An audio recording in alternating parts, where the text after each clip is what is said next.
m'inquiéter, les concurrents ne peuvent pas m'inquiéter, ou quoi. Donc, essayez de voir le... Et après, c'est la rentabilité aussi. Voilà. Vous n'êtes pas social. Parce que là, vous n'êtes pas l'État, autant pour moi. C'est ce que je voulais dire. Vous voulez gagner. Et si vous voyez un peu, voilà, tu ne peux pas te lever le matin et travailler, et à la fin, le travail, tu n'as pas de gain, non. Donc, tu dois voir aussi, c'est ça l'aspect rentabilité. Est-ce que le prix là, du côté point de vue de rentabilité, est-ce que je gagne? Si oui, donc ça va vous donner de la motivation. Et donc, regardez tout ce travail-là, c'est ça là, qu'on appelle ça définir son projet. Donc, vous devez travailler vraiment. C'est un travail. Donc, ceux qui ont déjà des produits commencent déjà à faire ça, à faire ce travail. L'aspect innovant de mon produit, c'est ça. Le client, ce que le client gagne à travers ce produit, expliquer ça. Et la différenciation. Il y a des gens qui ont déjà pratiqué ça, et voilà ma différenciation, et ainsi de suite. Donc, chacun de vous commence déjà par travailler de façon pratique sur ça. Et s'il y a des questions par rapport à la définition de son projet, parce que vous devez déjà... Nous ne sommes pas tous pour vendre des articles ou bien de fabriquer des articles. Mais nous, peut-être différents dans le cadre de santé. Quel produit? Parce que quand j'attends parler de produits, je pense à notre produit pharmaceutique. Mais oui, mais quel produit? Parce que bon, fabriquer des savons indigènes, tout ça, bon, mais nous sommes différents. Vous êtes dans le domaine des services. Service de santé. Oui, c'est service. Mais nous, j'attends parler de produits. Quand j'attends parler de produits, moi, automatiquement, ça dit dans ma tête que ce sont les produits pharmaceutiques. Parce qu'à part le service de santé, il n'y a pas autre produit. Non, mais ça, c'est différent. Lorsque vous voyez produit, c'est soit produit ou soit service. Quoi. Le vôtre, vous êtes dans le domaine de service. Parce que les médicaments que vous vendez, ce n'est pas vous qui fabriquez. Hein. Ah non, là, vous n'avez pas la même mise là-dessus. Le médicament, là, ça touche l'aspect commercial, achat et vente. Vous ne touchez rien. Mais c'est l'aspect service. Ok, c'est comme votre ami, juste à côté de vous, il a dit. Donc, oui. Donc, dans son service, lui, au contraire, il vend. Lui, ce n'est pas un service. Lui, il vend, mais il a intégré dans la vente un service. Et si vous voyez un peu, il a dit, maintenant, au lieu de venir acheter les médicaments, tu peux venir faire aussi les examens. Et les examens, là, c'est gratuit. Donc, ça, c'est une innovation. Et si vous voyez un peu, ils vendent des produits, mais ils mettent en place un service qui permet concrètement de pousser les clients à venir chez vous. Donc là, c'est l'innovation. Votre cas, vous pouvez regarder au niveau de côté santé. Ok, vous voulez ouvrir un centre de santé. Ok, c'est bien un centre de santé. Quels sont les centres de santé privés à côté de vous? Ou quelles sont les cliniques? Quels sont les problèmes rencontrés par les patients dans les cliniques? Il faut aller voir comme ça. Les patients dans les cliniques rencontrent tel type de problème. Ok, moi par rapport à ça, c'est là que je peux écrire quelque chose de différent. Et ça touche maintenant la différenciation. Et si vous voyez un peu. Donc, surtout, il faut faire l'étude de marché. Voilà, moi je suis dans le domaine des services. Et si les clients partent ou viennent, maintenant ils sont... Les tradis praticiens pour essayer de dire un peu. Bon, ça dépend de lui. Parce que j'ai vu en Côte d'Ivoire, ils ont mis même, ça c'est même l'État. Il y a un monsieur qui fait tradit praticien qui est connu. Il est connu. Il est connu et là c'est la médecine normale de l'État qui lui a donné un bureau. Que donc s'il y a quelque chose, si ça ne marche pas là-bas, là, on dit bon, va chez notre père là. Et le père peut maintenant faire aussi son truc. Et ça marche, hein. Ça, on a la vidéo. Donc nous avons le business de médecine. Donc eux, ils ont fait ça. Et même il y a des mamans qui vendent aussi des trucs bien. Et donc les médecins, ils ont pris leur temps de traiter ça, de tester. De tester pour voir est-ce que c'est bon.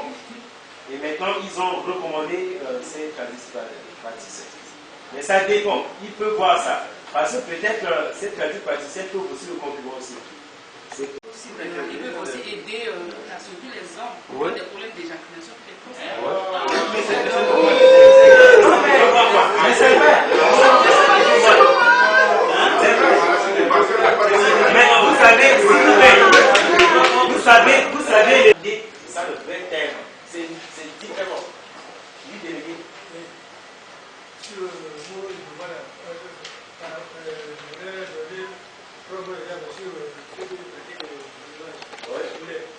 Qu'est-ce qui peut innover il y a toujours des innovations. Vous trouvez ces questions de. Comme c'est la je suis là-bas. Mais ça, voilà. Mais il n'y a pas de comment.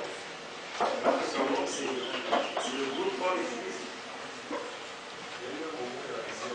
Pardon? Oui, je vois ça, j'ai vu. Et puis après, c'était suspect. Donc, c'était ça. Les panneaux, même avec le truc de l'immédiat là. Les panneaux, il faut couper les disjoncteurs. Bon. Je reviens sur votre. Vous pouvez faire l'innovation au niveau du système de distribution. Et si vous voyez un peu, s'il vous plaît, ça question est très bien. Le produit il ne peut pas agir là-dessus. Mais il peut voir en termes de distribution. On a vu le petit là, il a dit fais porte à porte. Hein? Et là, ça influence. Moi, là, mon frère va prendre ce soir. Tu vois? C'est bien élevé. Donc, au niveau de la distribution, tu peux dire que bon, avant, différents éléments devront favoriser le fonctionnement de votre entreprise. Donc, pour que mon entreprise fonctionne, chaque aspect ou chaque acte que je fais, en termes financiers, ça me coûte combien? Voilà, ça me coûte combien? Chaque acte, on va faire ça même pratique. On va faire ça pratique. Pratique comme ça, chacun va essayer de monter son entreprise. Voilà. Et vous vérifiez la rentabilité de votre projet. Ici, là, c'est ce langage que vous devez bien maîtriser. Parce qu'en tant qu'entrepreneur, vous devez maîtriser. La rentabilité, est-ce que c'est rentable? Est-ce que je gagne? C'est ça. À travers le projet, là, je peux gagner ou pas? Si je gagne, comment? Donc, grâce au prix et au nombre de clients que vous avez, vous pouvez gagner. Vous devez vérifier ça. Parce qu'il y a des gens qui ne vérifient pas et qu'est-ce qui se passe? Ce qui se passe, c'est après le départ, mais c'est une peine inutile. Mais comment tu peux tomber? Comment? Bon, on sait, si tu fais faillite, non? Comment tu peux faire faillite? Comment? Parce que bien avant, tu étudies, tu montes. Voilà les charges d'exploitation. On appelle ça, on va faire ça. Voilà les charges d'exploitation. Voilà tel. Mais comment est-ce que je peux faire faillite? Non, j'estime déjà mes chiffres d'affaires. Et j'ai déjà tout comme ça, avant de commencer. Donc voilà ce que vous devez faire. Et en le faisant, vous devez faire apparaître progressivement les besoins qui seront nés ou qui sont nés de l'activité de l'entreprise et les possibilités des ressources. Voilà. Quelles sont mes sources de ressources? Est-ce que je vais emprunter de l'argent ou est-ce que je vais faire quoi? Tout ça, le financement initial de votre projet. Dans le plan de financement initial, je ne vais pas détailler ici parce qu'on va faire ça pratique. Vous allez maintenant présenter les investissements, tout le matériel que vous devez acheter et le fonctionnement, comment l'entreprise peut fonctionner. Et après, le compte de résultats prévisionnels. Dans un an, je dois acheter quoi? Et je dois acheter pour combien? Je dois dépenser pour combien? Compte de résultats prévisionnels. Quels seront l'ensemble de mes charges? Voilà. Et maintenant mes produits. Je projette ça pour un an, pour voir. Comme ça, vous savez exactement que si j'achète tel, à telle période, je vais gagner tel. Parce que voilà comment sont calculées mes charges et voilà sont calculés mes produits. Et donc, ça vous donne une nette clarté dans ce que vous devez faire. Et après, vous montez le plan de trésorerie. Mais le plan de trésorerie, on ne va pas faire ça ici. Ça, c'est ceux qui vont faire le management, c'est là qu'ils vont faire passer. Rien que ça va faire 20 heures. Le plan de trésorerie. Donc, on se dit, on enlève Le plan de trésorerie, ça touche, c'est dans la gestion de trésorerie. Donc, ils vont faire ça même en management niveau 2. En ce moment, ceux qui font cours là-bas, à l'étage en haut, là, dans la salle de l'informatique, ils sont en train de... C'est eux qui vont faire ça. Là, en ce moment, ils sont en train de faire la conception de projet. Après, c'est qu'ils vont faire maintenant gestion de trésorerie. Donc, voilà ce que vous devez faire. La construction de vos différents comptes. Et si vous construisez ces comptes, qu'est-ce qui va venir? Ah, pas encore là.